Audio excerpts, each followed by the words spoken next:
My friend, Rusty Isabell. I'm Randy Andrew. I met Rusty in 1988 when I was performing on the Strip in Las Vegas. I'll tell you about that story in a little bit. But right now I want to talk about Rusty. He was born in Phoenix, Arizona in 1942. He took piano lessons, he sang, he played other instruments as well. In fact, he had a band one time that greeted Dick Clark at the Phoenix airport. That's the band right there waiting for the king of American bandstand, Dick Clark, to arrive. He wasn't playing a keyboard, though. He was playing a saxophone. That's Rusty, right in the middle there. Of course, Rusty preferred the piano. He could play any style of music there was, but he preferred rock and roll and rockabilly. He could sing, he could play other instruments, but he decided to go with the recording route. He recorded with Brent Records out of Phoenix, Arizona. But his big song came when he went with Porter Records. The song was Little Miss Butte.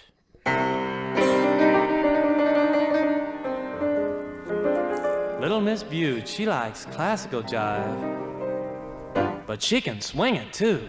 Little Miss Butte and a classical jive, I really keep you and I alive. Swinging that boogie, she'll rock all night, playing that music with all might.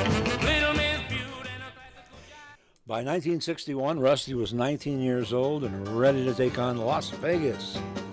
Also from Phoenix were two brothers, the Newton brothers, Jerry and his little brother Wayne. Both Rusty and the Newton brothers hit Las Vegas in 1961. They were downtown on Fremont Avenue.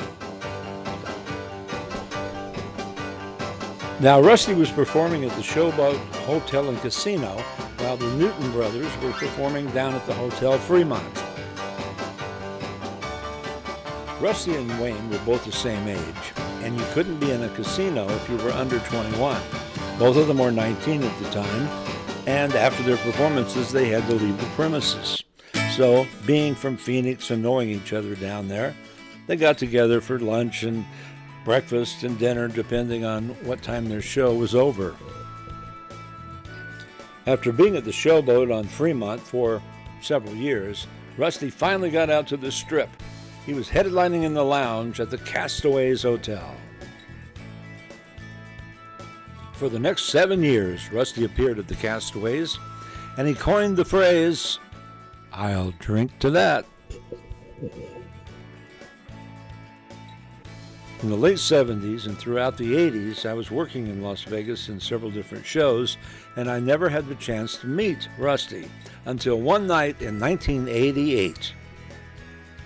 4 ladies came in and listened to my set, invited me over for a drink, and the lady was Marie.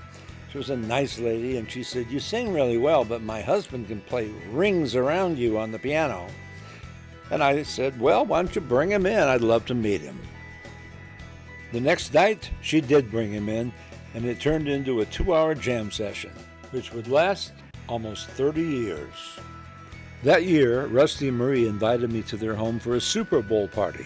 When I got there, all I could say is, "It looks like you built a bar and then built a house around it." There was a full bar. There were slot machines lined along the walls, televisions in every corner, a blackjack table.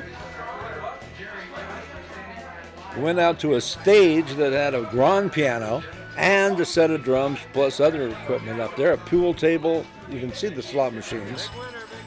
The fun was going on just like any bar I've ever been in my life. And then Rusty began singing.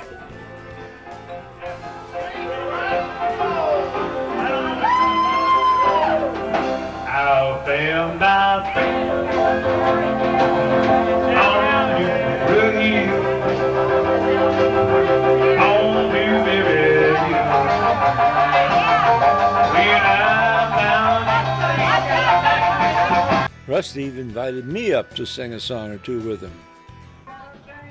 Baby, won't you come well around the world I search for you. Travel with hope was looking around the day. I knew sometimes. believe it was in the early 2000s when Rusty and Marie decided to buy a home in Pahrump, Nevada. Well, not a home, several homes actually. I don't know, about 5 acres of land there. And, of course, a new bar. This one wasn't built around it. This one was separate. There you see Marie in the bar. There you go. There's the sign that was behind Rusty's stage in Las Vegas. And there's me and Rusty at the door of their new bar in Pahrump. And as you can see, it had everything, the pool table, the slot machines, the dance floor, the pinball machines, everything. And of course, Rusty had his equipment set up in the corner, and he was on stage. And there's the dancers. It was a fun place. For some reason, they're all walking away from Rusty. I never could figure that out. Of course, they're line dancing. Me and Rusty sharing some fun, and then Rusty would say, "Elvis is in the building," and I would get my toilet paper scarves, and the girls would come up and accept them. Now, Rusty and Marie even came to see us several times over the years. We had a Hollywood show in 2013, and everybody came dressed as their favorite Hollywood star, and Rusty entertained from our bar, the VIP Lounge, Andrew VIP Lounge, me singing a song with Rusty, of course. And Rusty got his star on the Andrew Walk of Friends. There it is. Isn't that something? He's out there on the Walk of Friends, and there he's pointing to his star on the Walk of Friends. Even joined us for our Pasadena Doodah Parade, Viagra Performing Sometimes Squad. And there's a President Bush over there on the left. He didn't look too happy there. There's Rusty and me on the stage, well, sort of stage. It's a fun afternoon in the backyard of Vicki Murray's house.